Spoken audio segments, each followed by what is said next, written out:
마태복음 11장 10절 11절 두 절 말씀입니다. 신약성경 16페이지쯤에 있습니다. 마태복음 11장 10절 11절 우리 다 같이 우리 한 목소리로 함께 봉독하겠습니다. 기록된 바 보라 내가 내 사자를 내 앞에 보내노니 그가 네 길을 내 앞에서 준비하리라 하신 것이 이 사람에 대한 말씀이니라. 내가 진실로 너희에게 말하노니 여자가 낳은 자 중에 세례 요한보다 큰 이가 일어남이 없도다. 그러니 천국에서는 극히 작은 자라도 그보다 크니라. 아멘. 아멘. 오늘 본문의 말씀을 통해서 우리 가장 위대한 사람이란 제목으로 함께 말씀을 나누기 원합니다.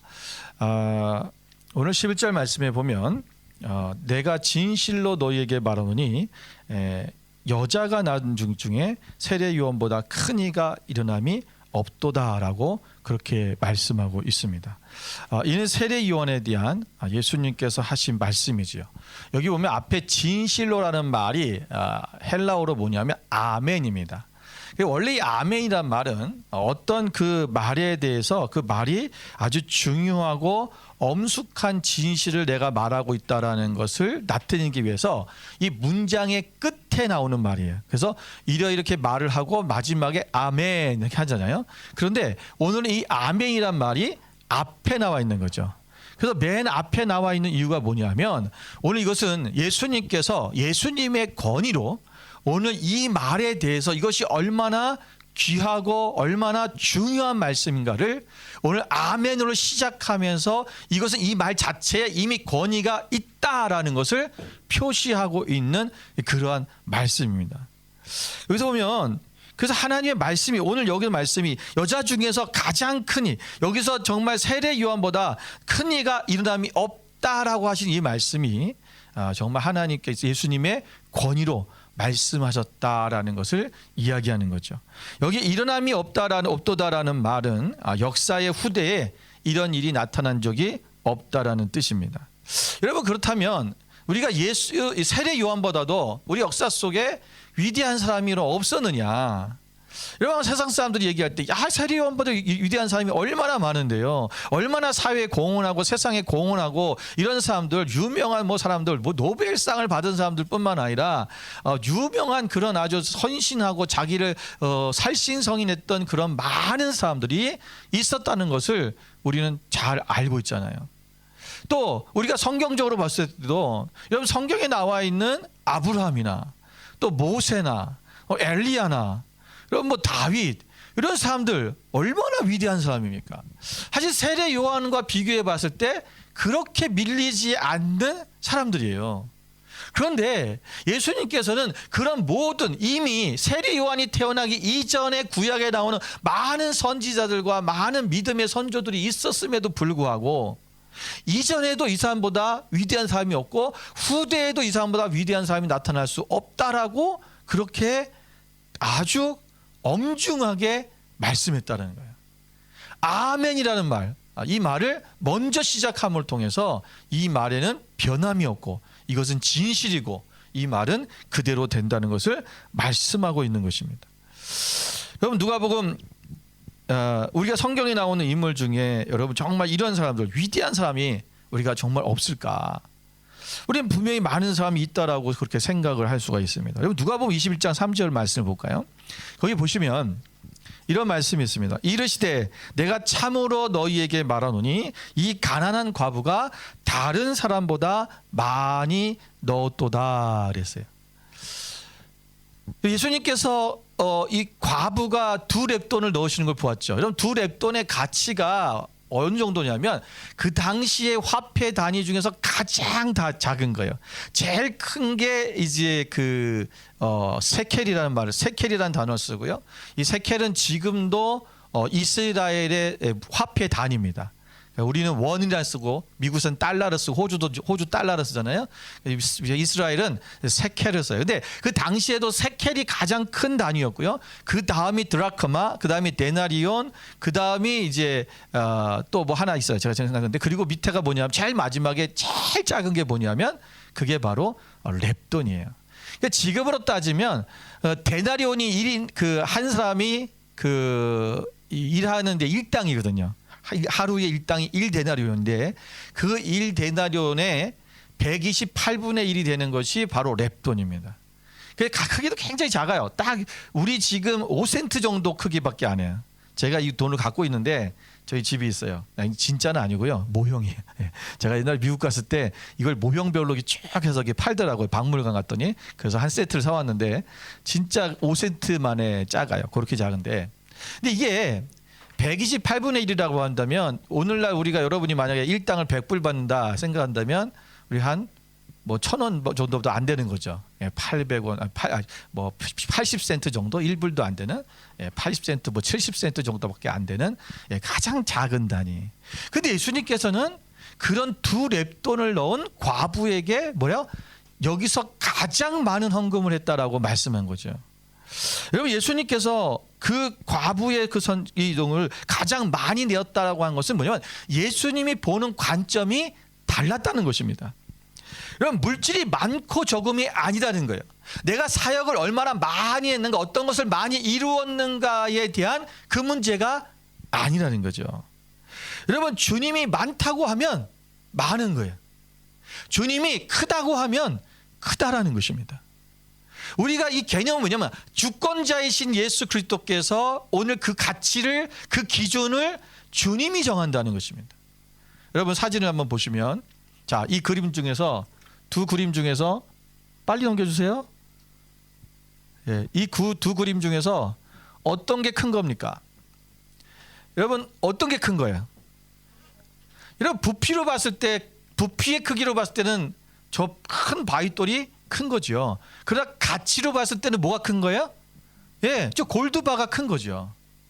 우리가 하나님 앞에 하나님께서 우리를 보시는 이 관점이 뭐냐면 가치에 대한 관점이라는 거예요. 오늘 세례 요한이 가장 큰 자라고 말하는 것은 뭐냐면 그가 어쩌면 인생도 짧았고요. 그가 사역 기간도 짧았고요. 그리고 정말 어떻게 보면 모세나 아브라함이나 무슨 다윗이나 뭐 엘리야나 그들이 행했던 어떤 일보다도 어떻게 보면 작을 수도 있어요. 그러나 그 했던 일이, 그 사역이 가치는 그 사람보다 어마어마하게 큰 거래요. 그 가치가 뭐기 때문에 예수님의 오신 길을 예비한 거기 때문에요. 이게 굉장히 중요하다는 것입니다.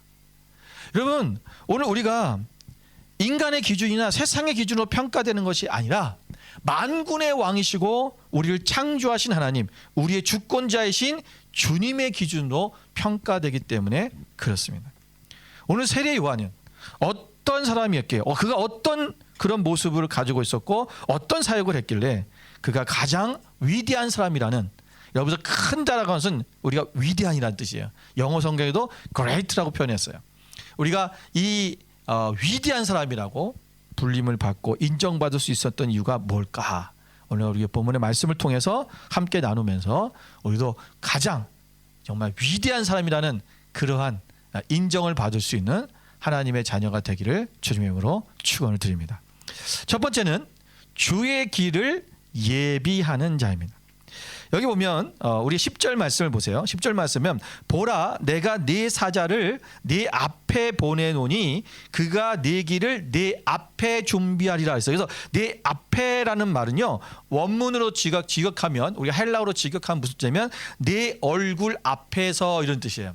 그러니까 내 얼굴 앞에서, 내 앞에서 이랬다는 거예요. 이게 무슨 얘기 같으면 여러분 이해하기 편한 게 뭐냐면, 여러분 그 옛날에는요, 지금도 그런 사람들 가끔 보는데 이 광고판을 몸에다가 이렇게 쓰고 다니는 사람 있잖아요. 앞뒤로 이렇게 광고가 되어 있는, 그걸 샌드위치맨이라고 그러죠. 우리가 이제 이게 미국에서부터 원래 시작됐던 건데 우리나라의 일제시대 초기만 해도 영화관이나 이런 영화 이런 거 이게 이 광고를 할 때 여기다가 영화 포스터를 양쪽에 붙이고 그리고 이제 사람들이 다녔어요. 그리고는 이제 여기에 이제 거기서 돌아다니면서 홍보를 했죠.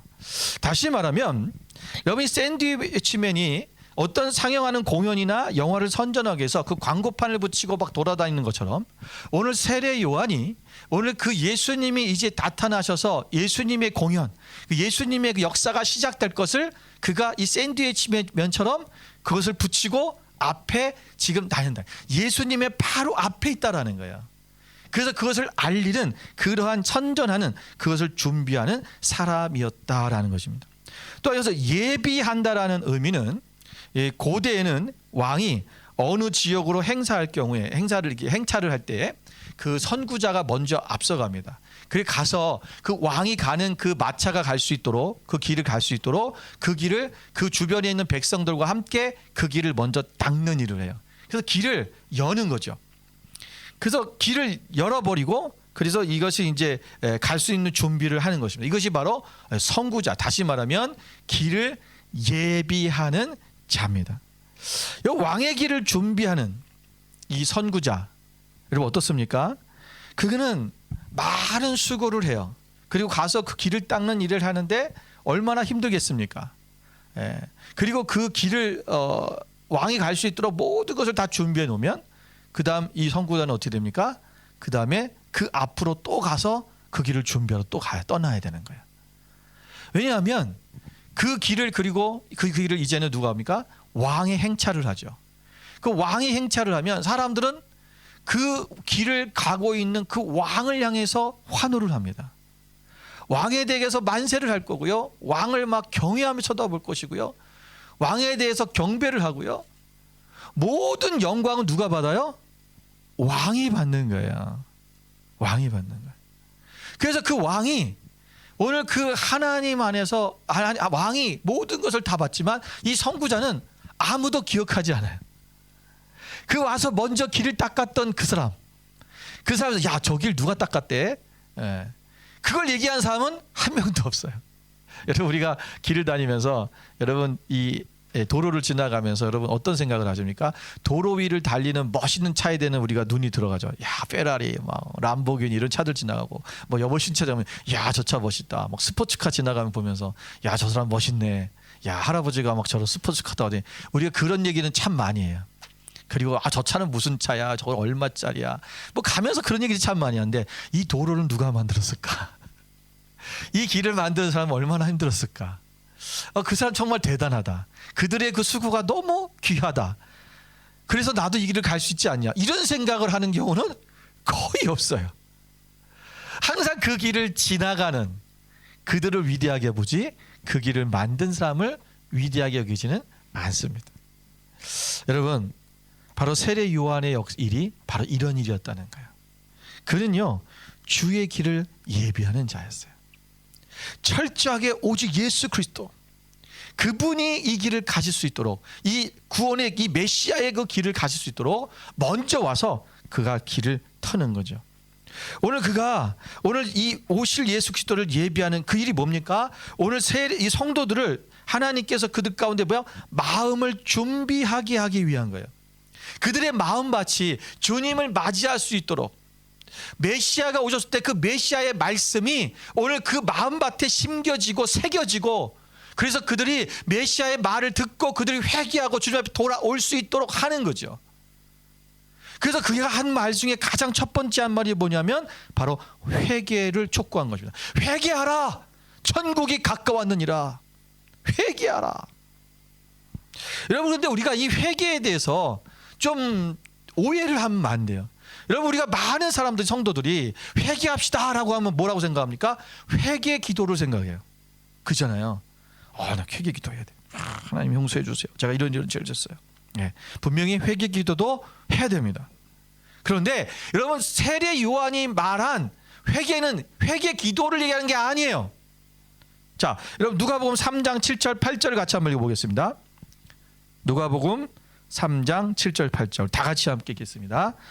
요한이 세례받으러 나오는 무리에게 이르되 독사의 자식들아 누가 너희에게 일러 장차 올 진노를 피하라 하더냐. 그러므로 회개에 합당한 열매를 맺고 속으로 아브라함이 우리 조상이라 말하지 말라. 내가 너희에게 이르노니 하나님이 능히 이 돌들로도 아브라함의 자손이 되게 하시리라. 아멘. 아멘. 그게 힘들이 없어졌어요. 아멘. 예. 여러분 보세요. 자, 여기 보면 지금 너희가 이 장차 다가올 진노를 피하라고 말씀하시면서 세례요한이 오늘 백성들이 요구한 게 보면 회개인데, 회개가 그냥 회개의 기도가 아니라 뭐예요? 회개에 합당한 열매를 맺으라는 거예요. 회개에 합당한 열매를 맺어라. 우리는 그냥 회개 기도만 해요. 하나님 용서해 주세요. 여러분, 우리나라가 이 평양 대부흥의 시기를 통해서 놀랍게 한국 교회 가운데 이 1907년도부터 놀라운 한국 교회가 부흥이 일어났죠. 여러분, 1907년도에 그때 부흥이 일어났을 때 여러분 회개 운동부터 시작된 거예요. 그런데 그들이 회개가 어떤 회개였냐면요, 그냥 회개 기도하고 통회하고 그것만 끝난 게 아니라요, 실제로 자기가 잘못한 것을 사람들 앞에 고백했고요. 예. 사람들 예배 시간에 먼저 그 선교사님이 고백을 하기 시작했어요. 자기가 이런 여러분들을 우습게 여겼습니다. 여러분들 조선 사람들을 우습게 여겼고 당신들이 희망이 없다고 생각했습니다. 나는 당신들 앞에서 우월감을 가지고 생겼습니다. 나의 그 잘못을 용서해 주십시오 하고 용서를 회개를 하고요. 그때 용서를 구했어요. 여러분, 그때 많은 그곳에 있었던 많은 성도들이 자기 죄를 통회하고 회복하고 죄를 고백하고 나와서 자기들도 죄를 고백하기 시작했어요. 그런데 거기서 끝난 게 아니라 자기가 물건을 훔친 것을, 자기가 그 모습이 자기 주인의 집에서 돈을 훔친 것을 가지고 가서 주인한테 내가 지난번에 이 돈을 훔쳤습니다. 용서해 주십시오. 실제로 이렇게 한 거예요. 이게요, 회개에 합당한 열매. 오늘 세례 요한은 그 회개에 합당한 열매에 대해 이렇게 얘기합니다. 백성들이 물어봤어요. 그럼 우리가 무엇을 하리까? 회개에 합당한 열매를 맺어야 되는데 무엇을 하는 것이 회개에 합당한 열매를 맺는 겁니까? 라고 물었죠. 근데 백성들이 물으니까 세례 요한이 뭐라고 그래요? 너희가 사람들에게 2개 있는 것 중에 하나를 나눠줘라. 그 세리들이 묻습니다. 우리는 어떻게 할까요? 무엇을 하게 됩니까? 너 부과된 것 외에는 세금을 걷지 말아라. 이들은요, 세금을 더 많이 부과해서요, 로마에서 세금을 만약에 100불을 이 사람이 내야 된다면 이 사람은 200불을 걷는 거예요. 그 100불은 누구한테 줘요? 로마 정부에 주고 나머지 100불은 자기가 가졌어요. 부과된 거 외에 더 많이 부과시켜버린 거죠. 그래서 백성들의 삶이 너무 힘든 거예요. 그래서 세리들을 그렇게 미워한 거예요. 또 그거 하지 말라는 거예요. 그래서 군인들이 얘기합니다. 그럼 우리는 어떻게 해야 될까요? 그래서 뭐라고 말씀하시는지 아세요? 너희는 너희가 그들에게, 이 사람들에게 강탈하지 말아라. 그리고 거짓으로 그들을 고발하지 말아라. 받는 급료를 족한 줄 알아라. 받는 급료가 적다고 생각해서 그들은요, 그 사람에게 강탈을 했고요, 다른 사람들에게 돈을 빼앗고, 그리고 그들을 거짓으로 고발해서 거기서 수익을 얻었어요. 여러분, 누가 큰 죄를 진 것입니까? 누구의 죄가 더 크죠? 여기서 보면 군인의 죄가 더 큰 것처럼 보여요. 왜냐하면 많은 죄가 더 나열됐기 때문에. 백성들의 죄는 아무것도 아닌 것처럼 보여요. 나눠주지 않은 것뿐이니까. 누구를 힘들게 하고 어렵게 한 건 아니니까. 그런데 오늘 이 죄는요, 동일한 거죠. 똑같은 죄죠. 얘들이 공통점이 있어요. 이 회개에 합당한 열매를 맺으라고 하는 데 있어서 공통점이 뭔지 아세요? 물질에 대한 문제예요. 재물에 대한 문제. 나누지 않는 것. 또 어려운 사람을 돕지 않은 거죠. 그리고 내가 부과된 세금 외에 더 세금을 꺼내는 것도 돈이죠. 내가 남의 것을 강탈하고 내가 남의 것을 거짓으로 그들을 신고해서 고발해서 돈을 받고, 그래서 받는 금도를 족한 줄 알아, 이 말을 한 거예요. 이 돈의 문제예요. 물질의 문제, 재물의 문제. 여러분, 결국은 뭐냐면 우리가 회개에 합당한 열매를 맺는 건 우리 삶 속에서 우리가 이 물질에 대한 문제들, 결국 우리 죄가 어디서부터 오냐면요, 이 돈 때문에 오는 거죠. 돈 때문에 사람을 시기하고 질투하고, 돈 때문에 사람을 해치고, 돈 때문에 사람을 사기치고, 돈 때문에 우리가 관계가 깨지고, 여러 가지 문제들이, 이 물질에 대한 문제가 우리 삶 속에 일어나는 거예요. 실제적인 회개가 어떤 것이냐? 이런 삶을 살으라는 거예요. 나누는 삶을 살고, 남의 것을 우리가 탐하지 말고 성경의 말씀대로 그대로 살아가는 것입니다. 오늘날 그러면 우리 예수님의 재림을 준비해야 될 우리들이 해야 될 일이 뭘까? 우리 또한 여러분 그들에게 이 마음밭을 준비시키는 일을 해야 되는데 오늘 우리가 정말 해야 되는 것이 뭐냐면 우리는 복음을 전파하는 것입니다. 여러분 마태복음 24장 14절 말씀에 이렇게 말씀하고 있죠. 이 천국 복음이 모든 민족에게 증언되기 위하여 온 세상에 전파되리니 그제야 끝이 오리라. 주님이 오실 마지막 예수님께서 다시 오실 그 재림을 기다리는 우리는 예수님의 오심을 준비해야 돼요. 바로 세례 요한이 그 길을 준비했던 것처럼 우리 또한 재림하실 예수님의 길을 준비해야 되는데 오늘 우리의 준비와 우리의 마음밭이 회개에 합당한 열매를 맺는 그 삶을 살아야 되고 두 번째는 뭐냐면 우리가 그 예수님이 오신다고 하는 그 복음을 증거하는 삶을 살아야 된다는 것입니다. 여러분 마지막 때 여러분 여러 가지 재앙이 있고 여러 가지 세상적으로 뭐 징조들이 보이지만 그러나 아직 끝은 아니다라고 마태복음 24장에 말씀하고 있어요.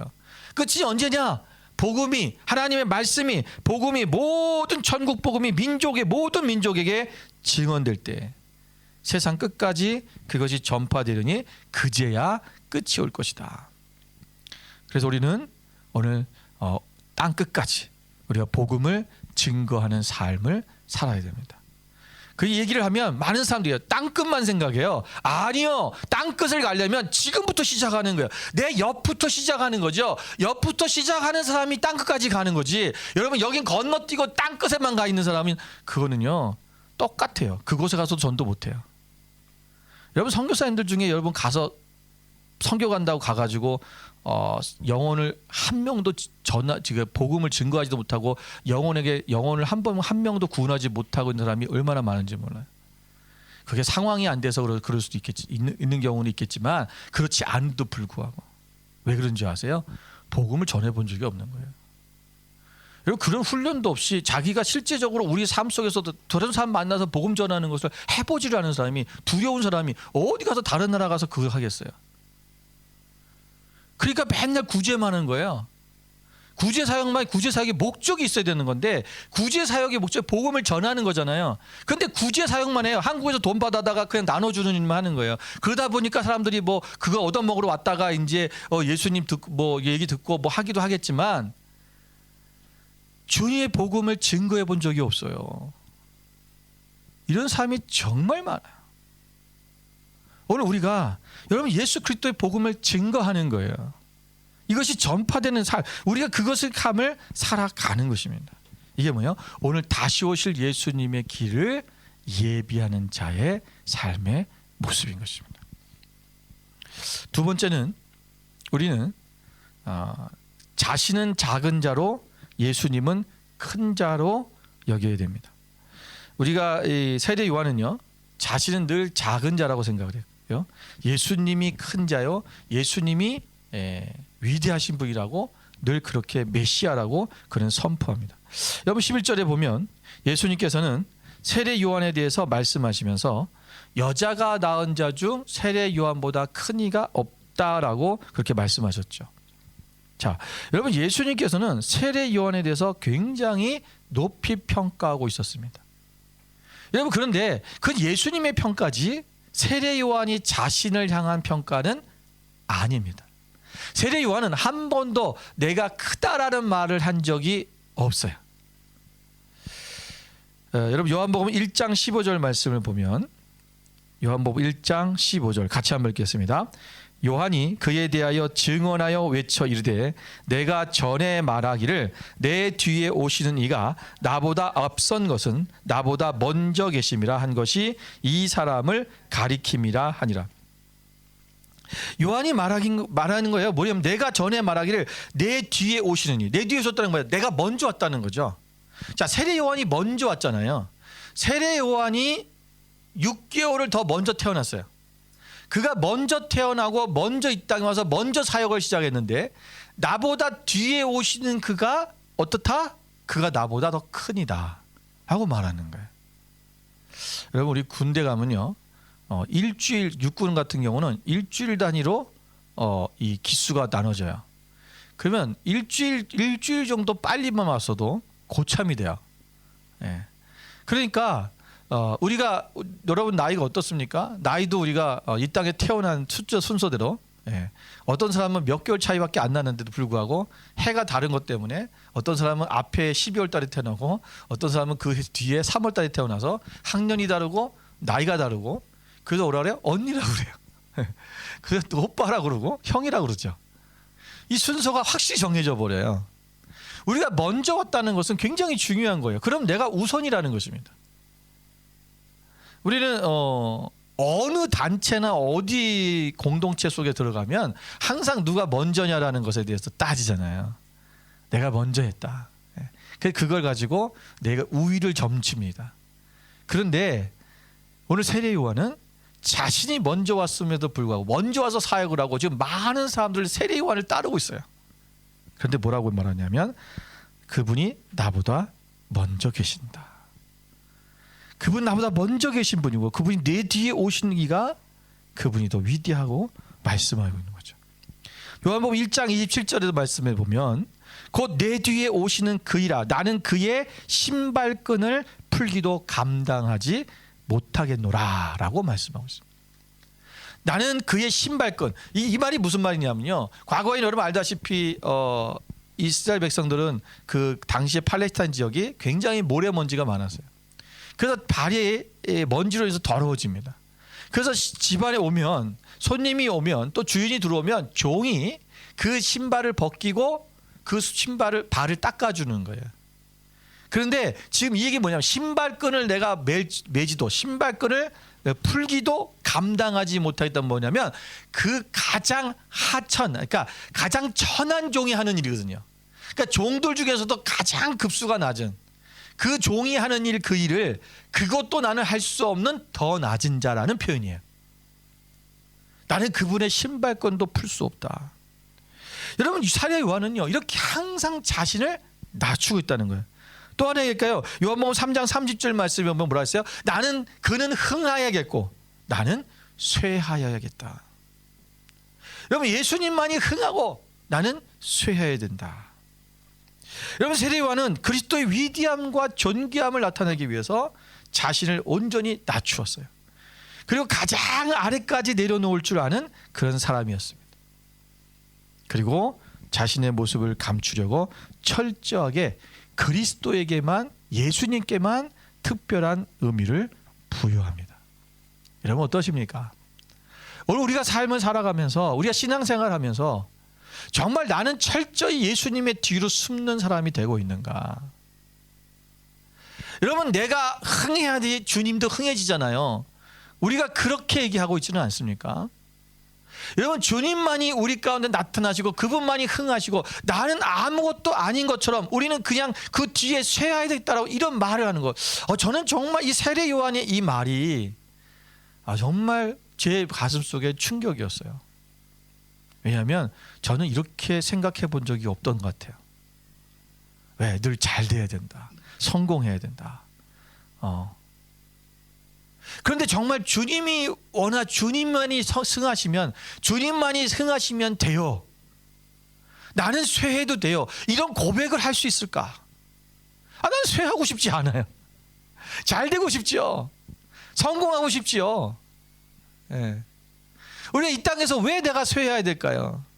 여러분 이것은요 우리가 세상에서 잘못되고 세상에서 뭔가 우리가 늘 패배하고 이런 얘기를 하는 게 아니죠. 하나님이 나보다 높으셔야 되는 거예요. 하나님을 항상 그분만을 내가 높이며 살아가는 그 삶이 우리 가운데 있어야 된다는 것입니다. 나는 낮아져야 돼요. 나는 작은 자예요. 그러나 주님은 크신 분입니다. 여러분 그럴 때 주님께서 우리에게 뭐라고 말씀하냐면 너는 가장 큰 자다 라고 말씀하신다는 거죠. 여러분 세례 요한은요 정말 많은 사람들이 자신을 메시아로 생각을 했어요. 세례 요한이 어느 날, 여러분 세례 요한이 나타나기까지 간 400년 동안 이스라엘 백성 가운데 선지자가 없었어요. 400년 만에 선지자가 나타난 거죠. 여러분 선지자가 나타나서 지금 세계하라 천국이 왔다 갔다 외치고 그들을 세례를 주고, 여러분 그러한 모습을 볼 때 사람들이 저 세례 요한이 혹시 메시아가 아닐까? 우리가 기다리던 메시아가 아닐까? 그들 많은 사람들이 따라갔어요. 예수님이 등장하셨죠. 사람들이 예수님을 따라가기 시작했습니다. 세례 요한 주변에는 아무도 없어요.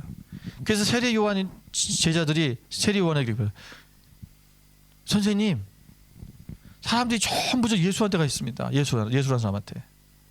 얼마나 속상해요. 그러니까 이런 얘기예요. 우리 교회 만약에 막 많은 사람들이 교회를 와서 예배를 드리고 있는데 어느 날 한 목사가 저기서 옆에 동네 옆에서 개척을 했어요. 그랬더니 모든 사람들이 다 거기 가버린 거예요. 여러분, 세례 요한의 마음이 인간적으로, 여러분, 그러니까 주변이, 세례 요한은 늘 자신을 낮추고 그분이 흥하셔야 되니까 자신은 아무 상관이 없었어요. 그런데 같이 함께했던 제자들, 그들의 마음이 너무 힘든 거죠. 뭐야, 우리가 다 전도해 놓는데 우리가 다 전도해 놨는데 저기서 다 데려가 버렸어. 예. 얼마나 마음 힘들겠어요. 근데 여러분, 세례 요한은요, 오직 그분이 메시아이다, 저분을 따라가야 된다라고 도리어 그들에게 말하죠. 요한복음 1장 29절에 볼까요? 여기 뭐라고 하시냐면, 이튿날 요한이 예수께서 자기에게 나아오심을 보고 이르되, 보라, 세상 죄를 지고 가는 하나님의 어린 양이로다. 아멘. 여러분, 세상 죄를 지고 가는 어린 양이다 라고, 이분이 메시아이심을 그 사람들 앞에 주변에 누가 들었는지 누가 들었으니까 이거 썼을 거 아니에요. 그 말을 들리도록 했다. 그냥 속으로 얘기한 게 아니에요. 혼자 중얼중얼된 것이 아니라 사람들 앞에 외친 거예요. 보라, 세상죄를 지고 가는 어린 양이다. 이 말은 저가 바로 메시아다. 우리의 죄를 구원하실 하나님의 아들이시다. 그걸 선포하는 거예요. 여러분, 나에게는 다 떠나도 상관없다는 거죠. 오늘 세례 요한은요, 그리스도가 계시할 자리에 자신의 자리를 정한 적이 한 번도 없었어요. 이게 바로 진정한 큰 자, 위대한 사람의 모습이라는 거예요. 우리는 주님이 앉으셔야 될 자리에 자꾸 내가 올라가 앉으려고 그러죠. 그거 못 앉아서 우리는 힘들어하고 애태우고 그러잖아요. 조그만 사람이 나를, 어떤 나의 권위나 나의 어떤 자리에 도전을 주거나 나를 무시하는 말을 하면 굉장히 마음이 힘들어요. 저도 마찬가지. 근데 세례 요한은 철저하게 그 자리에 앉는 것을 거부했어요. 그 자리는 오직 주님의 자리다. 여러분, 사도 바울은 어땠을까요? 사도 바울은 또 똑같았어요. 고린도서 10장 15절에 보면 이렇게 고백하고 있습니다. 우리 같이 한번 읽어보겠습니다. 그러나 내가 나 된 것은 하나님의 은혜로 된 것이니 내게 주신 그의 은혜가 헛되지 아니하며 내가 모든 사도보다 더 많이 수고하였으니 내가 한 것이 아니요 오직 나와 함께 하신 하나님의 은혜로라. 아멘. 여러분, 내가 나 된 것은 하나님의 은혜로 됐는데 내가 많은 수고를 했다고 말씀하고 있잖아요. 그런데 이 수고가 내가 많이 했지만 이것이 뭐예요? 오직 나와 함께 하신 하나님의 은혜다. 내가 한 것이 아니다, 이런 얘기하는 거예요. 이것은 하나님이 하신 것입니다 라는 거예요. 본인이 많은 수고를 했어요. 그것은 사실이에요. 그러나 그것이 내가 한 것이 아니다. 내가 한 것처럼 보이지만 하나님의 은혜가 없이는 이것을 할 수 없었다. 하나님의 은혜다. 여러분, 세례 요한은 철저하게 하나님만 높이는 사람이었고 예수님만 그 앞에 세우는 사람이었습니다. 그는 오직 예수 그리스도만이 메시아라고 외쳤습니다. 그는 광야에서 외치는 소리였습니다. 오늘 많은 사람들이 자기의 소리, 이기적인 소리를 외칠 때 오늘 우리가 정작 주님 안에서 오직 예수 그리스도만을 외칠 수 있는 저와 여러분 되시기를 주님의 이름으로 축원을 드립니다. 마지막 세 번째는 위대한 죽음입니다. 세례 요한이 위대한 사람이다고 칭찬받는 이유는 뭐냐면 위대한 죽음을 맞이했기 때문에 그렇습니다. 여러분, 우리 누구든지 우리는 언젠가는 죽음을 맞이해야 될 것입니다. 저는 제 나이가 50대 중반이 될 거라는 것은 까마득하게 앞으로 훈이라고 생각했어요. 근데 벌써 50대 중반이 됐어요. 아마 곧 은퇴한다고 그럴 거예요. 정말 시간이 너무 없어요. 여러분, 지난해가 금방 지난 것 같은데 올해가 시작한 지 어제 같은데 벌써 3월 달이 거의 끝나가려고 그래요. 여러분, 옛날 어르신 말들이 진짜 틀린 게 하나도 없어요. 세월이 그냥 화살처럼 지나간다 그러는데 나이가 먹으면 먹을수록 진짜 빨리 지나가요. 여러분, 1년이요 그냥 눈 깜빡하면 없어지는 것 같아요. 와, 제가 70대는 나이가 정말 순식간에 올 것 같아요. 여러분, 우리의 죽음 또한 우리가 살아가는 삶도 굉장히 중요하죠. 어떻게 살아야 되느냐. 근데 나의 죽음 또한 위대했으면 좋겠어요. 여러분, 정말 죽기 싫어갖고 괴로워하면서 고통 속에 죽을 거냐, 아니면 그냥 어디 비참하게 그냥 죽어갈 거냐. 정말 뭔가 하나님 앞에 영광이 되는 그런 죽음, 정말 아버지 앞에 가는데 그 기쁨이 있고 감사가 넘치며 정말 주님을 찬양하면서 하나님 앞에 갈 수 있다면 여러분, 그것처럼 복된 것이 없겠죠. 제가 많은 믿음의 사람들의 죽음을 들었고 또 본 적이 있는데 정말 마지막까지 임종 예배를 같이 드리시고, 어떤 분은 앉아서 예배 드리다가 찬송 부르다가 그냥 숨이 딱 끊어서 가시는, 정말 복된 분이죠. 나이도 90세도 넘게 사시다가 정말 훌륭하게 사신 분들이에요. 뭐 그렇다고 여러분 뭐 일찍 죽는다고 훌륭하지 않다는 거 아닙니다. 하나님의 때가 다 있어요. 그 사람을 데리고 가는 것은 하나님의 때가 있는 거기 때문에 우리가 일찍 갈 수도 있고 뭐 오래 살다 갈 수도 있는 거예요. 그런데 어떻게 가냐가 중요한 거죠. 정말 저는 그 얘기를 들으면서 너무 감동이었어요. 정말 아브라함이, 이삭이, 야곱이 하나님께로 갈 때 모습처럼 정말 그렇게 가는. 여러분, 세례 요한이 죽게 된 동기가 있죠. 이게 뭐냐면 바로 헤롯 왕이, 그 당시에 이제 분봉왕이었던 헤롯 왕에게 빌립이라고 하는 헤롯 필립 1세가 있죠. 이 사람이 동생입니다.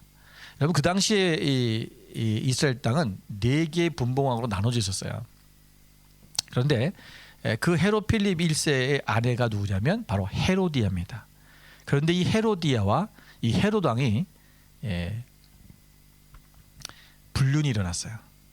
그래서 이 헤롯 왕이 이 헤로디아와 결혼을 하려고 자기 아내랑 이혼을 합니다.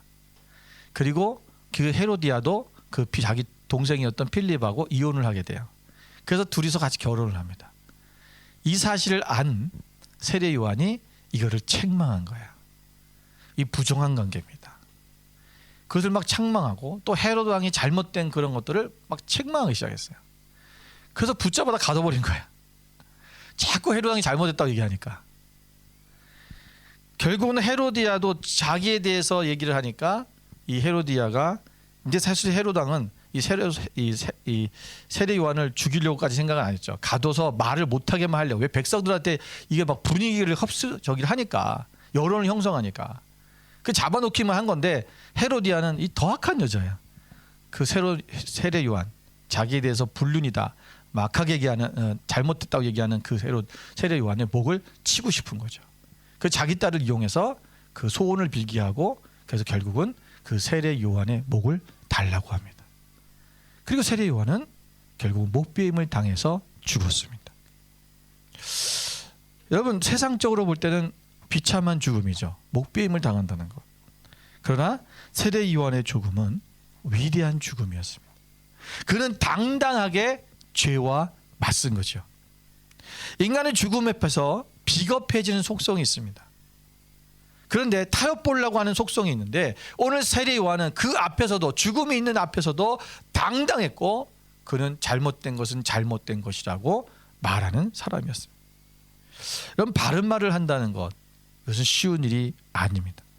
모든 악의 근원인 사단은 절대로 우리에게 바른 말을 함으로써 자신의 괴계를 무너뜨리고 공익을 세우는 것을 용납하지 않습니다. 그래서 사단은 언제나 바른 말을 하는 자들을 넘어뜨리기 위해서 온갖 방법을 동원해서 그 입을 막으려고 하죠. 때로는 칼로, 때로는 물질로, 때로는 어떤 사회적으로 소외시키는 그 방법으로 사람들을 바른 말을 포기하게 하고 그들의 자신의 그 괴계에 그것을 동조하도록 만들려고 합니다.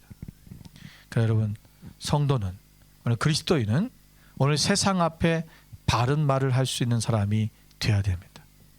잘못된 것은 잘못됐다고 말할 수 있어야 되고, 옳은 것은 옳다고 말할 수 있어야 합니다. 예스는 예는 예요, 아니요는 아니요라고 말할 수 있어야 된다고 예수님께서 성경에는 말씀하고 있잖아요. 오늘 우리가 이 말씀이 우리가 어떤 상황에도 굴복하지 아니하고 하나님의 말씀을 증거하는 삶이 되어야 될 것입니다. 성전 미문에 앉아 있었던 안진병이, 나면서부터 걷지 못했던 자를 베드로 요한이 기도하러 올라가다가 그에게 예수 그리스도 이름으로 선포할 때 그가 걷겨 뛰게 되었습니다. 이 일 때문에 베드로와 요한은 공회에 잡혀갔지요. 그리고는 공회에서는 그들을 위협합니다. 다시는 예수의 이름으로 말하지도 말고 전하지도 말아라. 그때 세례 요한이 베드로와 요한이 뭐라고 말합니까? 우리가 보고 들은 것을 말하지 않을 수 없다. 우리가 하나님의 말씀을, 너희의 말을 듣는 것보다 하나님의 말씀을 듣는 것이 어떤 것이 옳은지 판단해라. 우리는 보고 들은 것을 말하지 않을 수 없다라고 그렇게 선포하지요. 여러분, 베드로 요한이 풀려서 자기 동료들에게 돌아와서 그 일들을 전하고 그들이 하나님 앞에 감사함으로 기도를 합니다. 그때 기도의 내용이 중에 하나가 사도행전 4장 29절입니다. 우리 같이 한번 읽어볼까요? 주여, 이제도 그들의 위협함을 굽어 보시옵고 또 종들로 하여금 담대히 하나님의 말씀을 전하게 하여 주시오며. 아멘. 여러분, 하나님 그들의 위협이 있다는 거예요. 위협이 없는 게 아닙니다. 위협함을 굽어 살펴주십시오. 그리고 우리는 담대하게 하나님의 말씀을 전하겠습니다. 그를 전하게 하여 주십시오. 위협에도 불구하고 이 위협은 죽음의 위협이었어요. 너 그런 말 하면 너 직장에 쫓겨나. 너 섹스 파이어 시킬 거야. 너 더 이상 나랑 같이 일 못해. 아니, 너 나랑 더 이상 친구가 될 수 없어. 그게 아니라는 거예요. 너 죽어, 이 얘기예요. 내 목숨이 달린 거야. 그래도 그 말 할래? 너 그렇게 그런 거 정직하게 한다고, 그렇게 옳은 말 한다고, 네가 바른 생활 하겠다고, 성경대로 하겠다고 그렇게 할래?